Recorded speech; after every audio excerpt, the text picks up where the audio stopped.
السلام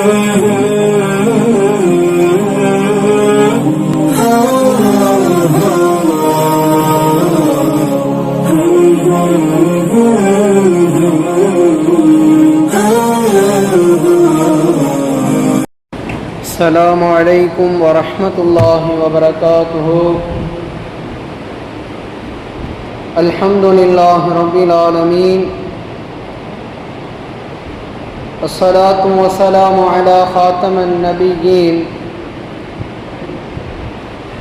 وعلى آله الطيبين وأصحابه الطاهرين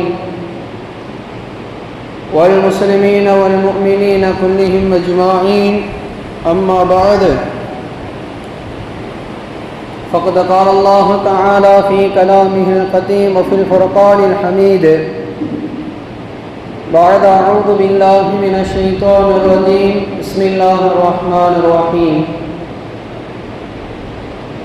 يقول سبحانه وتعالى في كتابه الحكيم: وإذ قال لقمان لابنه وهو يعظه يا بني لا تشرك بالله إن الشرك لظلم عليم، أو كما صدق الله العلي العظيم. وقال نبينا محمد رسول الله صلى الله عليه وسلم: الصلاة عماد الدين، أو كما قال عليه الصلاة والتسليم. புகழனைத்தும் நம்மை படைத்து பரிபாலிக்கிற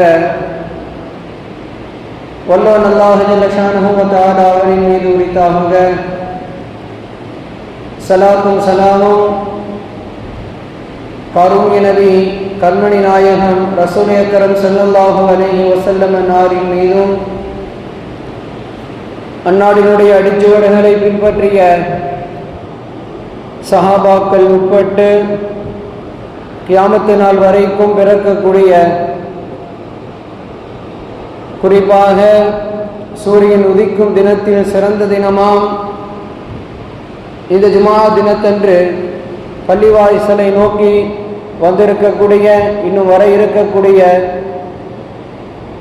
பெரியோர்கள், சகோதரர்கள், வாலிபர்கள் மற்றும் வீடுகளிலே இளரன்களை நிறைவு செய்துவிட்டு இறை நல்லறன்களுக்காக வேண்டி முசல்லாக்களிலே வீட்டிற்கும் அனைத்து தாய்மார்கள், பெரும் பெண்மணிகள் என ஒட்டுமொத்த இஸ்லாமிய சமூகத்தின் மீதும் அல்லாஹ்வினுடைய அனைத்து விதமான நலவுகளும் உண்டாகுக என்ற ஒரு துஆவோடு,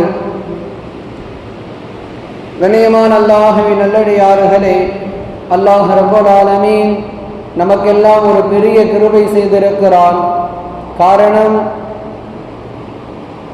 வாரத்தில் சிறந்த நாள் இந்த ஜும்ஆவினுடைய தினம். இந்த ஜும்ஆவினுடைய தினத்தை நாம் பெற்றிருக்கிறோம் என்றால் அது நாம் செய்திருக்கக்கூடிய மிக பெரும் பேறு. அல்லாஹ் நமக்கு வாய்ப்பளித்திருக்கிறான். அவனை வணங்குவதற்கு, அவனுடைய சிறந்த தினங்களை பெற்றுக்கொள்வதற்கு, அந்த தினங்களிலே ஏராளமான இபாதத்துகளை அவனுடைய இல்லமாம் பள்ளியிலே செய்வதற்குண்டான ஒரு வழியை நமக்கு ஏற்படுத்தியிருக்கிறான். எனவே அல்லாஹ் நமக்கு செய்திருக்கிற நிஅமத்துகளை தாண்டி நாம் அவனுக்கு நன்றி செலுத்துவது என்பது இருக்கிறதே, அது எவ்வளவுதான் நன்றி செலுத்தினாலும் அது ஈடாகாது. என்றாலும் கூட நாம் அவனுக்கு நன்றி செலுத்தும் வகையிலே அல்ஹம்துலில்லாஹ் என்று மனதார நாம் சொல்லி அவனுடைய புகழை நாம் மேம்படுத்த வேண்டும். அல்ஹம்துலில்லாஹ். கண்ணியமான அல்லாஹ்வின் நல்லடியார்களே, அல்லாஹ் ரப்புல் ஆலமீன் தன்னுடைய கிதாபாகிய அல் குர்ஆனிலே 4 மாதங்களை சிறப்புப்படுத்தி சொல்லுகிறான். அந்த 4 மாதங்களில் 2 மாதங்கள் துல்கஅதா மற்றும் துல்ஹிஜ்ஜா ஆகிய 2 மாதங்கள் அவனுடைய பெரும் கிருபையால் சங்கையான இந்த ஷஹருல் ஹராமிலே நாம் எல்லாம் இருக்கிறோம். வரக்கூடிய ஷஹருல் முபாரக்கா ஷஹருல்லா வ ஷஹருல் உம்மா ஷஹரே துல்ஹிஜ்ஜா ஒரு பெரிய ஒரு மாதமாக இஸ்லாமிய சமூகத்திற்கு மிகப்பெரிய ஒரு மாற்றத்தையும் ஒரு சிறந்த முன் உதாரணத்தையும் தந்து காட்டிட்ட ஒரு சிறந்த மாதம். எனவே நாம் அந்த மாதத்திற்காக வேண்டி தயாராகி கொண்டிருக்கிறோம். கண்ணியமான அல்லாஹ்வின் நல்லடியார்களே, வரக்கூடிய நாம் இருக்கக்கூடிய அடைந்திருக்கக்கூடிய மாதங்களை தினங்களை நம் கவனத்திற்குட்பட்டு அந்த காலங்களை எவ்வளவு பயன்படுத்த முடியுமோ அவ்வளவு நாம் அந்த காலத்தையும் நேரத்தையும் தாமதிக்காமல் வீண்வரையும் செய்யாமல் நாம் அதை கடைபிடித்து நல்லோர்களுடைய பட்டியலிலே நாம் நம்மை சேர்ப்பித்துக் கொள்ள வேண்டும். கண்ணியமான அல்லாஹ்வின் நல்லடியார்களே, கோடை காலம் சிறுவர்கள் முதல் வாலிபர்கள் வரை, பெரியோர்கள் முதல் மூத்தோர்கள் வரை ஓய்வுக்குண்டான காலமாக இருக்கிறது. அருமையான இந்த நேரத்திலே அல் குர்ஆன் நமக்கு வரலாற்று ரீதியாக ஒரு மாபெரும் ஒரு உபதேசத்தை அல்லாஹ் தன் கிதாபாகி அல் குர்ஆனிலே தந்திருக்கிறான். 31வது அத்தியாயம். அந்த அத்தியாயத்தை நாம் அனைவர்களும் படித்து பார்க்க வேண்டும். பொதுவாக அல் குர்ஆன் இருக்கிறதே, அது வெறுமன மரணித்தோர்களுக்கு ஓதப்படக்கூடிய அல்லது ரமதான் மாதம் ஒரு மாதம் அந்த ஒரு மாதங்களில் மட்டுமே ஓதி அதை நாம் ஹசில் செய்வது மட்டுமே அல் குர்ஆன் அல்ல.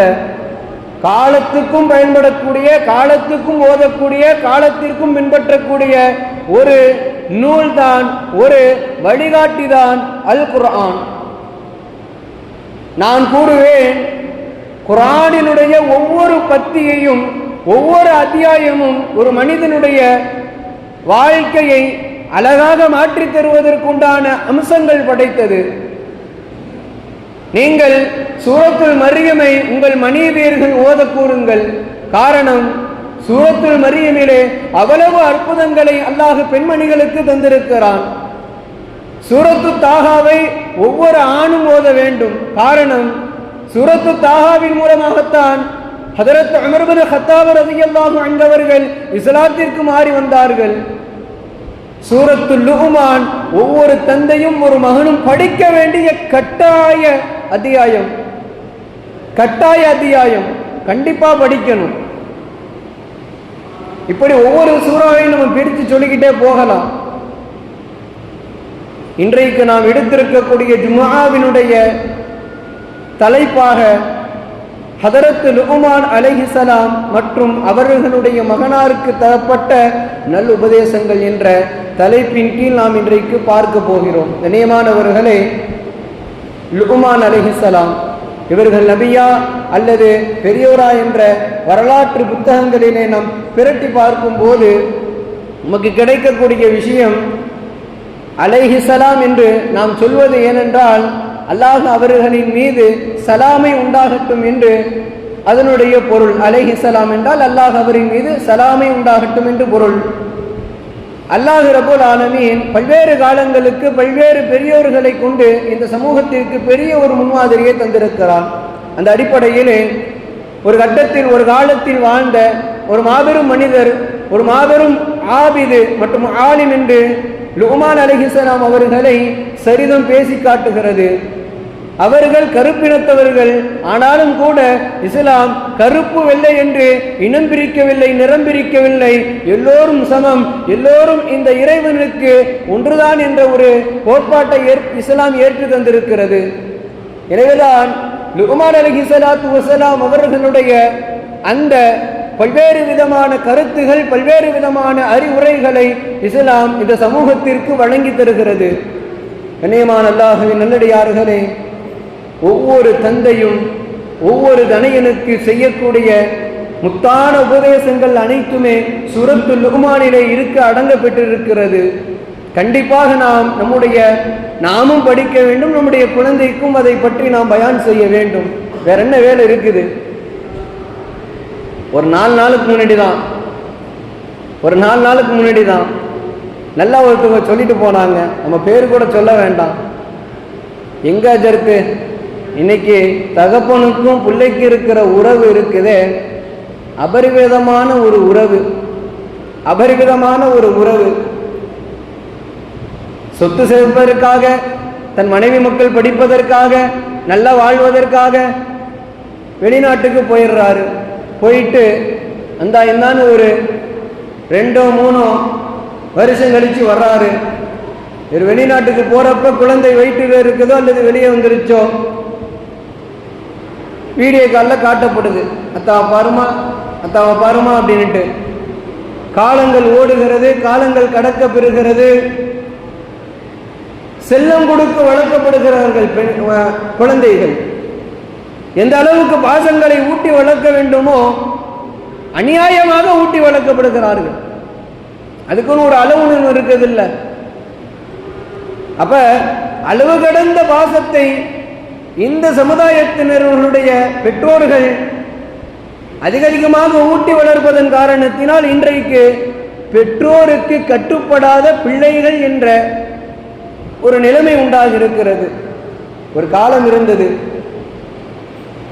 அத்தா உட்கார்ந்திருந்தா மகன் எழுந்தரித்து நிற்பார். அது காலம். அந்த காலம் அத்தா பேசுறப்ப மகன் பேசவே மாட்டாரு. அத்தாவினுடைய அனுமதி இன்றி மகன் தன் செயல்பாடுகளை சுருக்கிக் கொள்வார்.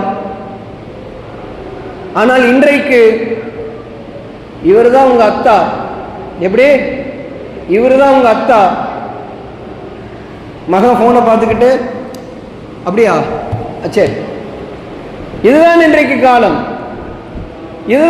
காலம். அத்தா வந்திருக்கிறாருப்பா, சரி எப்ப போவாரு? இப்ப வர்றது போறதுமா இருக்கிறதுனால மகனுக்கு தந்தையின் மீது இருக்கிற அன்பும் குறைவு, மதிப்பும் குறைவு, மரியாதையும் குறைவு. நாளைக்கு அந்த தகப்பன் அந்த பிள்ளைக்கு என்னத்தை சொன்னாலும் அந்த மகன் கேட்க போறது இல்லை. அதுதான் நிதர்சனம். அப்ப நம்ம என்ன செய்யணும்? வீட்டில் இருக்கக்கூடிய பெண்மணிகள், வீட்டில் இருக்கக்கூடிய தாய்மார்கள் தந்தையினுடைய மகத்துவத்தை பற்றி பேச வேண்டும். உங்க அத்தா எவ்வளவு கஷ்டப்படுறாருன்னு பாரு.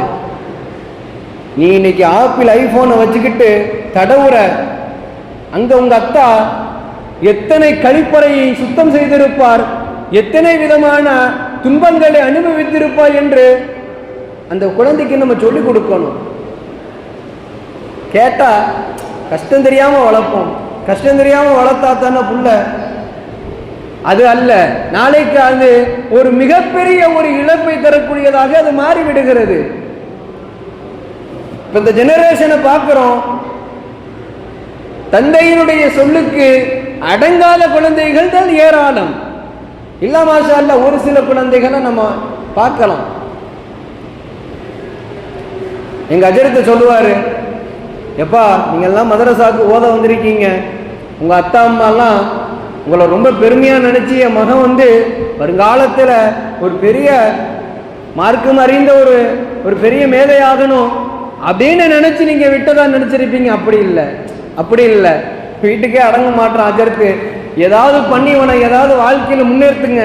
அப்படிதான் என்னங்க 100க்கு 95% அட்மிஷன் நடக்குதுன்னு எங்க அஜருக்கு அடிக்கடி சொல்லி காட்டுவாங்க. ஏன் அப்படின்னா நிலைமை இதுதான். தந்தையினுடைய கஷ்டத்தை ஒவ்வொரு பெண்மணியும் சொல்லிக் கொடுக்க வேண்டும், ஒவ்வொரு தாய்மார்களும் பேசணும். ஆனா பெண்மணிகள், தாய்மார்கள் எப்படி ஆகிவிட்டார்கள்? உங்க அத்தாவை நம்பாத, அது ஒரு லூசு, அது ஒரு பைத்தியம், அது சொல்றதை கேட்காத, என்ன நீ அது சொல்றதை கேட்டுட்டு என்கிட்ட நீ சண்டைக்கு வர்ற அப்படின்ட்டு தான் இன்னைக்கு உள்ள நிலவரங்கள், நிலைமைகள் மாறி கிடக்கிறது. அப்படி இருந்தா எந்த காலத்திலேயுமே ஒரு முன்னேற்றம் அடைந்த ஒரு சமுதாயத்தை இந்த சமூகம் பார்க்கவும் முடியாது. இதுக்கு என்ன சொல்யூஷன் கேட்டா, தாயினுடைய அருமையை ஒவ்வொரு தந்தையும் பேச வேண்டும். தன்னை தானே பேசக்கூடாது. நான் இப்படி பத்தேன், இப்படி சுமந்தேன், இப்படி வளர்த்தேன், இப்படி உன்னை செஞ்சேன் எல்லாம் ஒரு தாய் பேசக்கூடாது. தந்தை அந்த இடத்துல தாய்க்காக பேச வேண்டும், தாய்க்காக வேண்டி தந்தை பேச வேண்டும். இப்படி இருந்தாதான் கூப்பிட்டு உட்கார வச்சு நம்ம ஒரு 10 நிமிஷமாவது நம்மளுடைய மகன் மகளுக்கு நேரத்தை ஒதுக்கணும். இன்னைக்கு நேரம் எதுல போகுது, எப்படியெல்லாம் போகுதுன்னு நம்ம பார்க்கிறோம். மகன் ஒரு செவத்துல மகன் ஒரு போனை வச்சுட்டு உட்கார்ந்துருக்கிறான், தகப்பன் ஒரு செவத்துல போனை வச்சுட்டு உட்கார்ந்துருக்கிறான், மனைவி ஒரு சமயக்கட்டில் உட்கார்ந்து போனை வச்சுக்கிட்டோ அல்லது டிவி வச்சுக்கிட்டோ உட்கார்ந்துருக்குது. இருக்கிறதுலே முதியவர்கள் அல்லாஹ் அக்கடான்னு இருந்தாங்க, அவங்களையும் என்ன செஞ்சிட்டாங்க, இந்த சமுதாயம் வழிகெடுத்து டிவிக்கு முன்னாடி உட்கார வச்சு அவங்களையும் புலம்ப வச்சிருச்சு.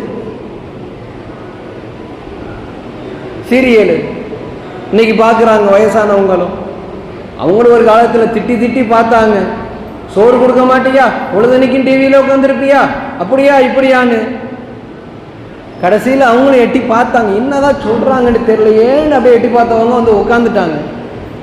உட்கார்ந்தது மட்டும் இல்லை, அது நடக்கிறதே ஒரு நாடகம்னு தெரியுது. அந்த நாடகத்துக்கு இந்த அம்மா என்ன பண்ணுது, ஆக்ரோஷப்படுது. ஐயோ அவனை குத்திட்டான், ஐயோ அவனை வெட்டிட்டான் அப்படின்ட்டு.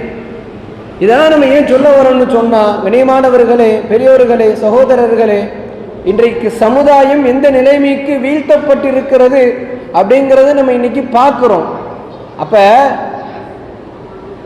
இந்த சமுதாயத்தை ஒரு முன்னேற்ற பாதைக்கு கொண்டு வர வேண்டும் என்று சொன்னால், ஒவ்வொரு குடும்பமும் தன் தியாகத்தை, ஒவ்வொருவர்களும் தன்னைத்தானே உணர்ந்து கொண்டு அதை நம்முடைய குடும்பத்துக்கு உணர்த்த வேண்டும்.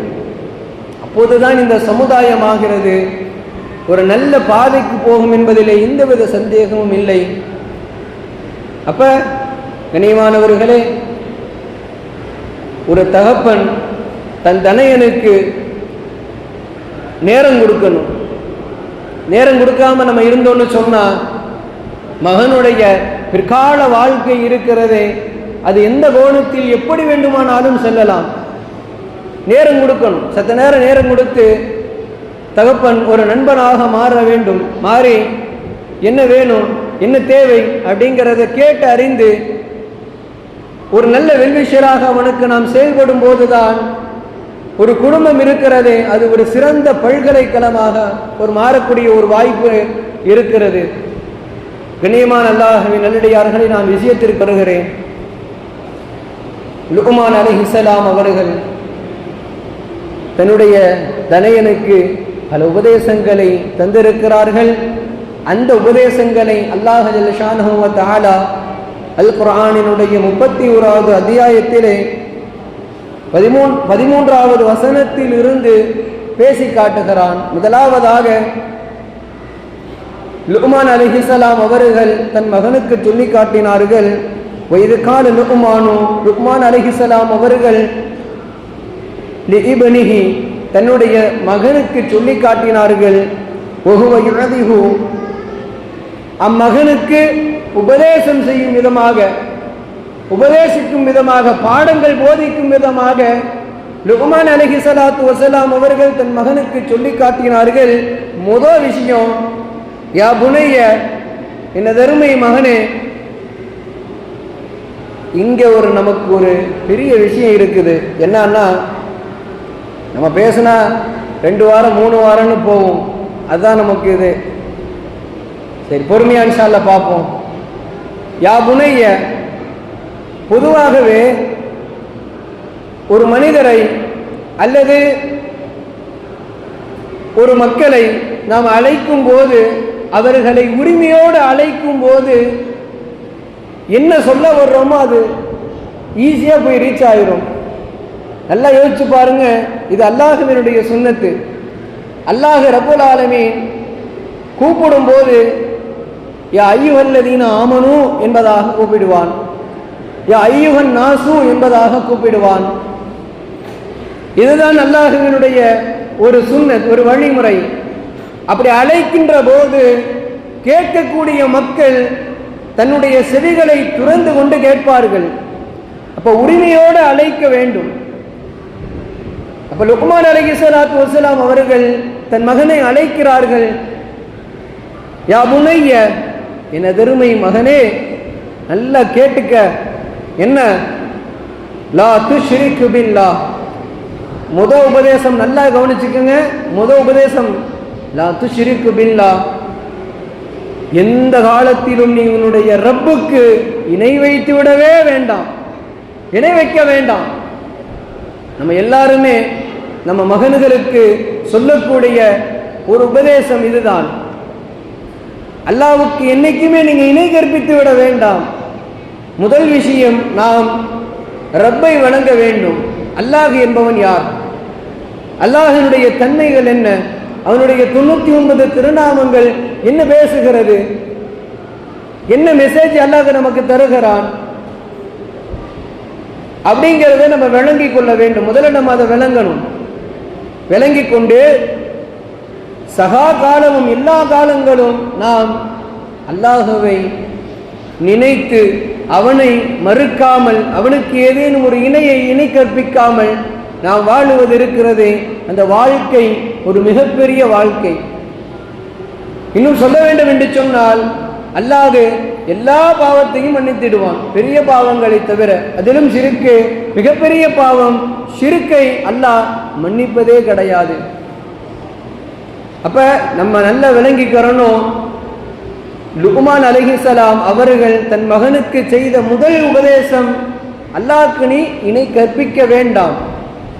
இன்ன ஷிர்க், நிச்சயமாக ஷிர்க்கு இணை வைப்பு இருக்கிறது, லகுலுமுன் அலீமுன், மகத்தான பாவம், பெரிய பாவம் அது. அந்த பாவத்தை மட்டும் நீ செஞ்சிடாதத்தா அப்படின்னுட்டு லுக்மான் அலைஹிஸ்ஸலாம் அவர்கள் தன் மகனுக்கு முதல் உபதேசமாக தருகிறார்கள். அப்ப காலம் முழுக்க நாம் நம் இறைவனுக்கு கட்டுப்பட்டு அவனுடைய மார்க்கம் என்னவெல்லாம் நமக்கு சொல்லி தருகிறதோ, சொல்லப்பட்டு தந்த விஷயங்களை நாம் நம்முடைய வாழ்க்கையிலே எடுத்துக்கொள்ள கடமைப்பட்டிருக்கிறோம். எந்த காலத்திலும் நாம் ஷிர்க்கை நம் கையில எடுத்து விடா கூடாது. ஏனென்று சொன்னால் ஷிர்க் இருக்கிறது லகுலுமுன் அலீமுன், அது மகத்தான பாவம் என்பதை லுக்மான் அலைஹிஸ்ஸலாம் அவர்கள் தன் மகனுக்கு உபதேசம் செய்கிறார்கள். இரண்டாவது விஷயம், இதைத்தான் ஆரம்பத்திலே சொல்லிட்டேன், இருந்தாலும் லுக்மான் அலைஹிஸ்ஸலாம் சார்பாக அவர்கள் உபதேசித்ததை நாம் சொல்லுகிறோம். 31 அத்தியாயம் 31 சூரத்து லுக்மானிலே 14வது வசனத்திலே அல்லாஹ் பேசுகிறான். வஸைனல் இன்சானி பிவாலிதை, உங்கள் பெற்றோர்களுக்கு நீங்கள் சங்கை செய்யுங்கள். உங்கள் பெற்றோருக்கு நீங்கள் என்ன செய்யுங்கள்? சங்கை செய்யுங்கள். அவர்களை நீங்கள் கண்ணியப்படுத்துங்கள். பெருமானார் ஸல்லல்லாஹு அலைஹி வஸல்லம் அவர்களிடத்திலே பல்வேறு விதமான சஹாபாக்கள் பல்வேறு விதமான கேள்விகளை கேட்பார்கள். ஐயோ இஸ்லாமின் அஃதல், இஸ்லாத்திலே எது சிறந்தது?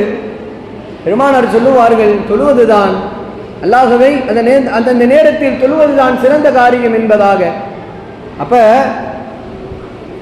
பல முறையிலே கேட்கப்படும் போது பெருமானார் சொல்லுவார்கள், யா ரசூலல்லாஹ், இஸ்லாத்திலே அல்லாஹ்வை வணங்குவது, அல்லாஹ்விற்கு கட்டுப்படுவது, அதற்கு அடுத்த தரஜா, அதற்கு அடுத்த மடி என்ன இருக்கிறது என்று கேட்கும் போது ரசூல் அக்ரம் ஸல்லல்லாஹு அலைஹி வஸல்லம் சொல்லுவார்கள், நீங்கள் உங்கள் பெற்றோருக்கு இஹ்சானோடு உபகாரத்தோடு நடப்பது. 10 மாத காலங்கள் உங்களை உங்கள் தாய் சுமந்து விட்டிருக்கிறாள். இன்னைக்கு நம்ம நல்லா அதை புரிய வைக்கணும்னா பெருசான நம்ம சொல்ல வேண்டாம். நம்ம அழகா இருக்கிறோம், கண்ணாடியில் பார்க்குறோம், அழகா இருக்கிறோம். சின்ன பிம்பிள் நம்ம மூஞ்சியில் வந்துருச்சு, அதை நம்ம எப்படிங்க நினைப்போம்? அசிங்கம்னு நினைப்போம். நம்மளை யாரும் பார்க்க மாட்டாங்கன்னு நினைப்போம். பெரிய ஒரு இதாக நம்ம அதை நினைப்போம். அதே அந்த பிம்பிள் இருக்கிற ஒரு 1 கிலோ கட்டியானுச்சுன்னா தாங்கிக் கொள்வோமா? மாட்டோம். எப்படியாவது அதை ரிமூவ் பண்ணணும்னு நினைப்போம். நல்லா யோசிச்சு பாருங்க, நம்முடைய தாய் நம்மை தன்னுடைய வயிற்றிலே 10 மாதம், 1 மாசம் இல்ல 2 மாசம் இல்ல 10 மாத காலங்கள் பெற்றிருக்கிறாள்.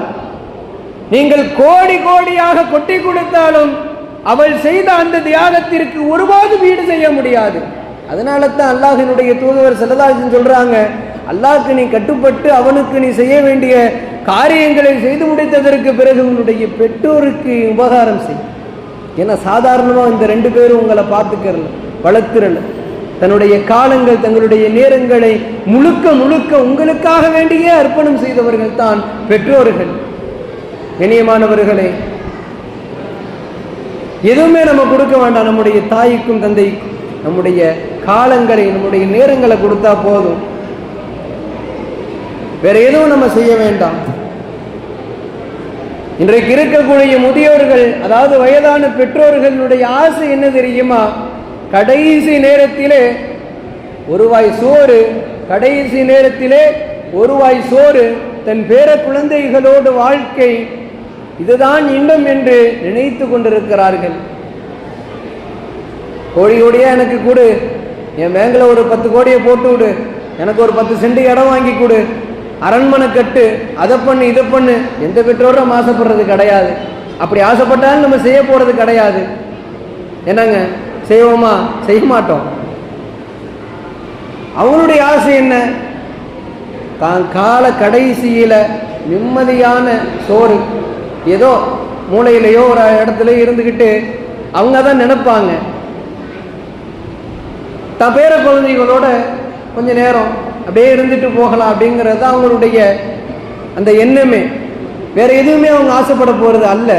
அதை கூட கொடுக்க முடியலை அப்படின்னா அவங்க செஞ்ச தியாகத்துக்கு நம்ம என்ன செஞ்சிருக்கிறோங்கிறத நம்ம எதுவுமே சொல்ல முடியாத, எல்லாருக்கும் புரியும். நம்ம அவ்வளவுதெல்லாம் நம்ம பெரிய இதெல்லாம் நம்ம பேச வேண்டாம், எல்லாருக்குமே புரியும். அப்ப கண்ணியமானவர்களே, யோசித்து பார்க்க வேண்டும். நம்முடைய பெற்றோர்களுக்கு நாம் உபகாரம் செய்வது இருக்கிறதே, அதுதான் மிகப்பெரிய ஒரு விஷயம். அதை நம்ம காலத்துக்கும் கடமைப்பட்டு இருக்கிறோம். ஒரே ஒரு சம்பவம் ஏற்கனவே சொல்லியிருப்பேன் நினைக்கிறேன். சம்பவத்தோட நம்ம ஜுமாவினுடைய உரைக்கு நிறைவுக்கு வருவோம். மூசா அலைஹிஸ்ஸலாத்து வஸ்ஸலாம் அவர்கள் அல்லாஹ்விடத்தில் பேசுவார்கள். கலீமுல்லா. எல்லா நபிமார்களை காட்டிலும் ஹதரத் மூசா அலைஹிஸ்ஸலாம் அவர்கள் துன்யாவில் இருக்கும் போதே பேசியிருக்கிறார்கள். நிறைய பேசுவாங்க. அப்படி பேசுறப்ப அல்லாஹ் ரப்பூல் ஆலமீன் மூசா அலைஹிஸ்ஸலாத்து வஸ்ஸலாம் அவர்களிடத்திலே சொன்னான், மூசாவே, உன்னோட சொர்க்கத்தில் ஒருத்தர் இருக்க போறாரு, அவரை நீ பார்க்கிறியா? நீ பார்க்க ஆசைப்படுறியா அப்படின்னு கேட்டோன்னே மூசா அலைஹிஸ்ஸலாம் அவர்களுக்கு ஆர்வம், நம்மளோட ஒரு சொர்க்கத்தில் இருக்க போறாரா அப்படின்னுட்டு. அவரை பார்க்கணும்ல, அல்லாஹ் கட்டளையிட்டு விட்டான், நீ போய் பார்த்துட்டு வா அவரை அப்படின்ட்டு. மூசா அலைஹிஸ்ஸலாத்து வஸ்ஸலாம் அவர்கள் தன்னோட சொர்க்கத்திலே இருப்பவரை காண்பதற்காக வேண்டி பிரயாணப்படுறாங்க. அல்லாஹ் அப்படியே சொல்லிக்கிட்டே வர்றான், விவரங்கள் ஒவ்வொரு இடத்த பற்றியும் சொல்றான். இந்த இடத்துக்கு போ அப்படின்ட்டு அல்லாஹ் சொன்னதை போன்று இந்த இடத்துக்கு போறாங்க. போனா அங்க ஒரு கறிக்கடை, மட்டன் ஷாப் இருக்குது. அங்க ஒருத்தர் கறி வெட்டி கொடுத்துக்கிட்டு இருக்கிறாரு. அப்ப அல்லாஹ் சொன்னான்னா, மூசாவே, இந்த இருக்கிறாருல்ல மட்டன் இறைச்சி வெட்டுபவர் இருக்கிறார் அல்லவா, இவர் தான் உங்க கூட சொர்க்கத்தில் இருக்க போறாருன்னு மூசா அலைஹிஸ்ஸலாம் அவர்களுக்கு ஆச்சரியம். என்னடா இது, பெரிய வழியை சொன்னா சரிங்களாம், பெரிய ஆபித சொன்னா சரிங்களாம், நைட்டு முழுக்க தொழுதுட்டு காலையில் முழுக்க திக்கிரிலே இருக்கிறவரை சொன்னா ஒரு வாஸ்தவம் இருக்குது. ஒரு கறிக்கடைக்காரர், கறி வெட்டி கொடுப்பவர் நாளைக்கு என்னோட சொர்க்கத்தில் இருக்க போறார் என்று அல்லாஹ் சொன்னதை பார்த்து விட்டு மூசா அலைஹிஸ்ஸலாம் அவர்களுக்கு அவ்வளவு ஆச்சரியம்.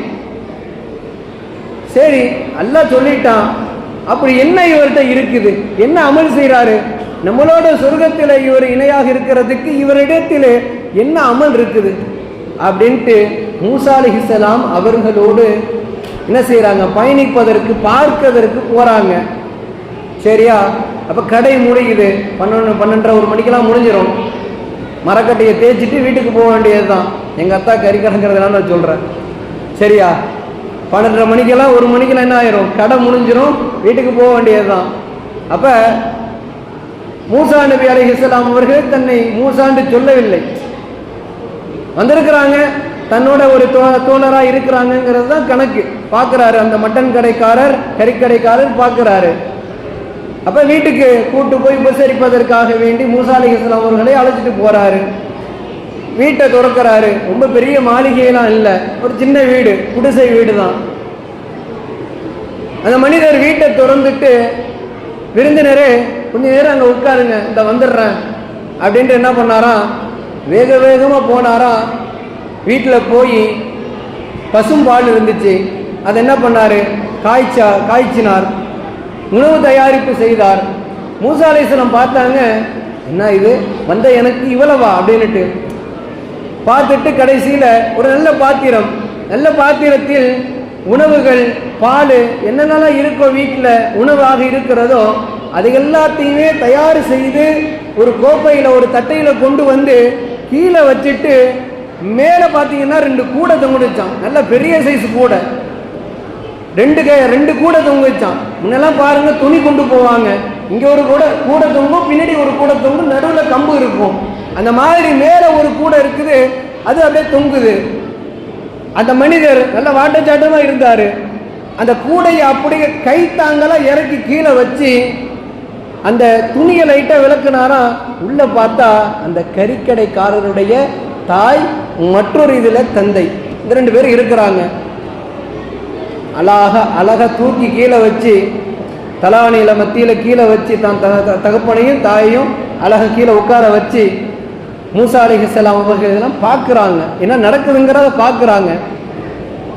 அந்த கறிக்கடைக்காரர் என்ன செய்கிறாரு, அழகா உட்கார வச்சு சாப்பாடு தயாரித்த அந்த சுடுசோறையும் சாப்பாடையும் பாலையும்லாம் எடுத்து தான் தந்தைக்கும் தாய்க்கும் அழகாக புகட்டி விட்டுட்டு, தண்ணியெல்லாம் கொடுத்து வாயெல்லாம் தொடச்சி விட்டுட்டு அமைதியாக என்ன பண்ணாரா, மூசா அலைஹிஸ்ஸலாம் வந்து அவங்களுக்கும் கொடுத்துட்டாராம். கொடுத்தோன்னே இங்கே தான் நடக்குது பாருங்க ஒரு சம்பவம். அந்த கறிக்கடை தாயினுடைய தாயும் தந்தையும் இருவரும் சேர்ந்து துவா செய்கிறாங்களாம். யா அல்லாஹ், என்னுடைய மகன் என்னுடைய கடைசி காலகட்டத்தில் எங்களை அவ்வளவு அற்புதமாக பார்த்து கொள்கிறார். அவர் செய்யக்கூடிய இந்த செயல் நாங்கள் பொருந்தி கொண்டோம், தந்தையும் தாயும் நாங்கள் இருவருமே பொருந்தி கொண்டோம். யா அல்லாஹ், உன்னே ஒன்று மட்டும்தான் நான் உன்கிட்ட கேட்கிறேன், என் மகனுக்கு இந்த சமுதாயத்தின் தலையில் சிறந்த நபியா மூசா அலைஹிஸ்ஸலாம் அவர்களோடு நாளைக்கு சொர்க்கத்திலே இணையாக இருப்பதற்கு நீ வாய்ப்பு அளிப்பாயாக, ஏற்றுக்கொள்வாயாக என்ற துஆவை தாயும் தந்தையும் துஆ செய்கிறார்கள். அல்லாஹ் அதை ஏற்றுக்கொண்டு விட்டான். சுப்ஹானல்லாஹ், மூசா அலைஹிஸ்ஸலாம் கதறி அழுகிறார்கள். ஒரு தாயினுடைய துஆ, ஒரு தந்தையினுடைய துஆ இவ்வளவு பெரிய அற்புதம் செய்யுமா? நான் நினைத்து கொண்டேன், இவர் என்ன கறிக்கடைக்காரர், இவர் என்ன அமல் செய்திருக்க போறார் என்று நான் இவரை சர்வசாதாரணமாக இடை போட்டு விட்டேன். அல்ல, மூசாவோடு இந்த கறிக்கடைக்காரர் அல்ல, இந்த கறிக்கடைக்காரரோடு மூசாவுக்கு இருப்பதுதான் சிறப்பு என்று ஹதரத் மூசா அலைஹிஸ்ஸலாத்து வஸலாம் அவர்கள் அங்க அழுது துஆ செஞ்சாங்களாம். யா அல்லாஹ், நீ பெரியவன், நீ ரொம்ப பெரியவன், எனக்கு அவர் துணை இல்லை, நான் தான் அவருக்கு துணை. சுப்ஹானல்லாஹ். இப்ப யோசிச்சு பாருங்க, எத்துணை சொத்துக்கள், எத்துணை கோடிகள், எத்தனை விதமான இடங்கள், தங்கங்கள், நகைகளை நாம் சேமித்து வைத்தாலும் தாயினுடைய தந்தையினுடைய ஒரே ஒரு துஆ போதும் நம்மை சொர்க்கத்திற்கு கொண்டு போய் சேர்க்க. எதுவுமே வேணாம். எதங்க நம்ம கட்டிட்டு கொண்டு போறோம்? 6 அடி குழியில நம்ம வைக்க போறாங்க. எதுவுமே நமக்கு சொந்தம் இல்லை இந்த உலகத்துல. போறப்ப நம்ம எதையாவது ஒன்று கட்டிட்டு போகணும்னா தொழுதுட்டு போங்க, நோன்பு வச்சுட்டு போங்க. சிறந்த ஒரு கட்டுச்சாதம் அத்தக்குவா என்று பெருமானார் சொல்லுவார்கள். தக்குவாவோடு நீங்க போங்க. ஆனா பெற்றோருடைய துஆவோடு வாழ்வதும், பெற்றோருடைய துஆவோடு நாளைக்கு மறுமைக்கு போடுவதற்கு, அல்லாஹு அக்பர், அதுக்கு ஒரு மதிப்பே சொல்ல முடியாதுங்க. சுப்ஹானல்லாஹ். அல்லாஹ் ரப்பல் ஆலமீன் சிறந்த பெற்றோருக்கு சிறந்த பிள்ளைகளாக நம்மை அல்லாஹ் ஆக்கியருள் பாலிப்பானாக. அல்லாஹ் ரப்பல் ஆலமீன் நம்முடைய பெற்றோர்கள் நமக்கு செய்த எல்லா விதமான கஷ்ட நஷ்டங்களுக்கும் அல்லாஹ் நம் பெற்றோருக்கு சொர்க்கத்தை தருவானாக. சொர்க்கத்திலே அவர்களுக்கு அல்லாஹ் பெருமானார் ஸல்லல்லாஹு அலைஹி வஸல்லம் அவர்களோடு ஒன்று குழுமி இருக்கக்கூடிய வாய்ப்பை அல்லாஹ் நம் பெற்றோர்களுக்கு தருவானாக. நம்ம துவா செய்யணும், நம்மளுடைய பெற்றோருக்கு துவா செய்யறோமா இல்லையா நம்ம பெற்றோருக்கு தெரியல, துவா செய்யணும் கண்டிப்பா. நமக்கு செய்யறோமா இல்லையா நம்ம பெற்றோருக்கு செய்யணும், இன்ஷா அல்லாஹ் செய்வோம்.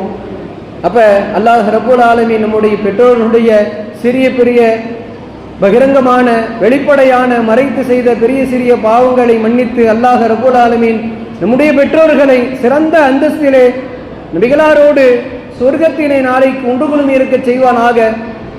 அல்லாஹ் ரப்பல் ஆலமீன் நாளைக்கு நம்முடைய பிள்ளைகளுக்கு நாமும் ஒரு சிறந்த சாலிகான பெற்றோர்களாக மாறக்கூடிய வாழக்கூடிய பாக்கியத்தை அல்லாஹ் ரப்பல் ஆலமீன் தந்தருள் பாலிப்பானாக. மிகப்பெரிய பாவமாக இருக்கக்கூடிய ஷிர்கை விட்டும் அல்லாஹ் ரப்பல் ஆலமீன் வாழும் காலமெல்லாம் பாதுகாத்து எதையெல்லாம் நம்முடைய வாழ்க்கையிலே பெருமானார் ஸல்லல்லாஹு அலைஹி வஸல்லம் அவர்கள் செய்ய வேண்டும் என்று சொன்னார்களோ அனைத்து நற்கர்மங்களை செய்து இதை விட்டெல்லாம் பெருமானார் ஸல்லல்லாஹு அலைஹி வஸல்லம் அவர்கள் தவிர்த்து வாழக்கூடிய நம்மை தடுத்து இருக்கிறார்களோ அனைத்து விதமான கெட்ட கர்மங்களை விட்டும் பாதுகாத்து நம்முடைய வாழ்க்கையை சிறந்த வாழ்க்கையாக ஆக்கிக் கொள்வதற்குண்டான வாய்ப்பை பாக்கியத்தை அல்லாஹ் ரப்பல் ஆலமீன் நம் அனைவருக்கும் தந்தருள் பாலிப்பானாக.